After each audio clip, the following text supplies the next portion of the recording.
Agora nós vamos criar nossas migrations, e as migrations terão a estrutura das tabelas, ou seja, terá todas as colunas que nossas tabelas terão, e com isso então vamos ter nosso modelo de banco de dados preparado aqui através das nossas migrations.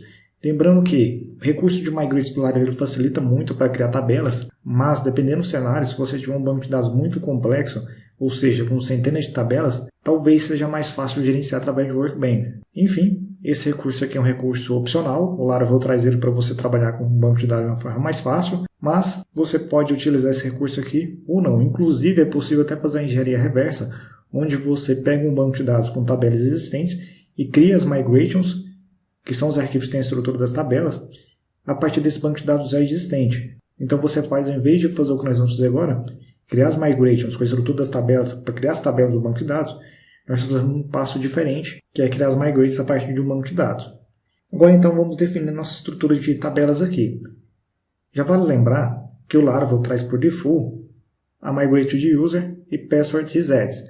Onde ficam essas migrations? Fica aqui dentro de database, migrations, pode ver que já tem nossa migration de users, que tem exatamente a estrutura da tabela de usuários, e já tem também outra migration, que é de password resets, que é a estrutura de tabela que utiliza para resetar a senha do usuário caso ele tenha esquecido, aquele famoso recuperar senha.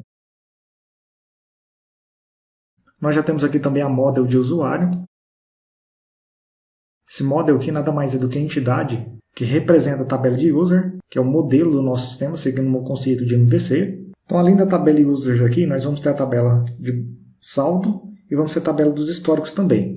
Eu posso criar isoladamente, primeiramente nossos models, e depois criar as migrations, ou já posso fazer tudo em um passo só, já criar a nossa model, e a partir da model já criar a migration correspondente. Vou te mostrar como essa segunda opção é mais fácil. Então, estou aqui no meu terminal. Para mim criar um novo model, ou seja, um novo modelo, basta simplesmente eu dar o comando php, artisan, make dois pontos, model, que é o recurso. Se você quiser ver todos os comandos disponíveis que o Artisan traz para você, basta dar o comando php artisan. Pode ver que ele tem uma série de estrutura aqui de comandos que ele já traz pronto para você fazer. Os make são para criar alguma coisa, desde classes, algumas regras, enfim. Então, php artisan make dois pontos model, e aqui o nome do nosso model. Eu vou chamar esse cara aqui de balance,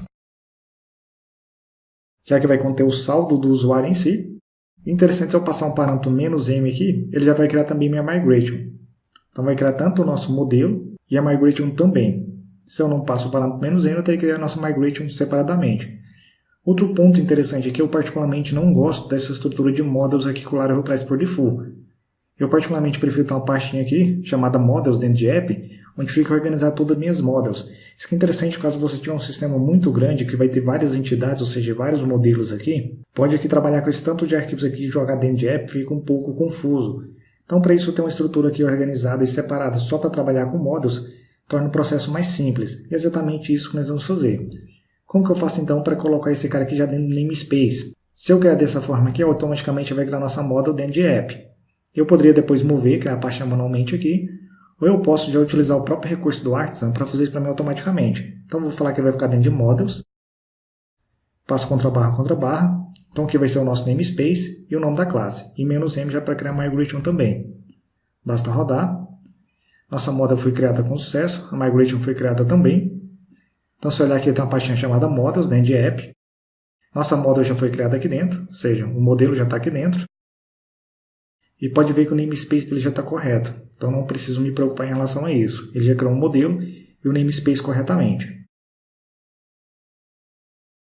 Veja só que ele criou nosso arquivo de migration aqui também. Pode ver que ele está verde por conta do Git. Eu estou trabalhando com o Git aqui para versionar pre-comitando esse código para você no GitHub. Então já criou nossa migration aqui também. Observe que ele sempre cria a tabela com o nome do nosso model, ou seja, do modelo, no plural. É interessante esse esquema aqui. Se você seguir esses padrões, isso aqui facilita muito para você interagir com um banco de dados. Se você quiser trabalhar com, por exemplo, um nome diferente do plural, você tem que criar um atributo aqui no nosso modelo, chamado table, com o nome da sua tabela. Mas como no nosso caso nós seguimos os padrões, eu não preciso disso. Agora eu também já vou criar nosso modelo para armazenar o histórico, para ter a parte onde eu vou conseguir interagir com o histórico, ou seja, a entidade da tabela histórica, e eu já vou criar também a migration para ter essa estrutura também, para definir a estrutura da nossa tabela histórico. Seta para cima aqui, e esse cara aqui vai chamar historic.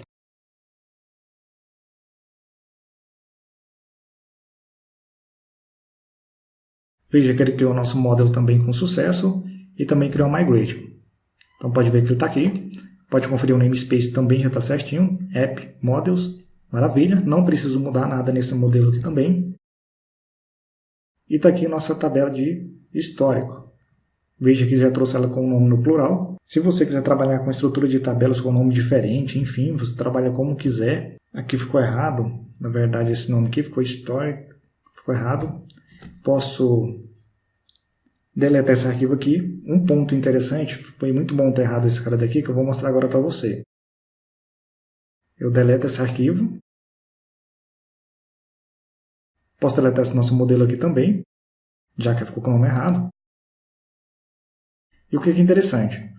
Muita gente vem aqui e deleta arquivo de migrations e simplesmente não faz nada depois disso. Isso que dá um problema muito grande depois por conta do autoload, do Composer. Por quê? Se você olhar as configurações de autoload aqui do Composer,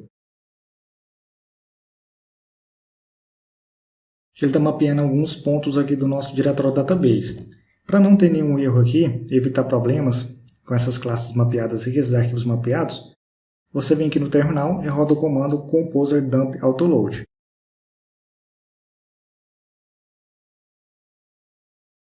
Apenas faz isso e não vai ter mais problema em relação a esses arquivos que foram deletados lá no diretório de migrations. Bem interessante fazer isso quando você deletar um arquivo manualmente aqui. Vou recriar então nosso modelo aqui, agora com o nome correto dessa vez.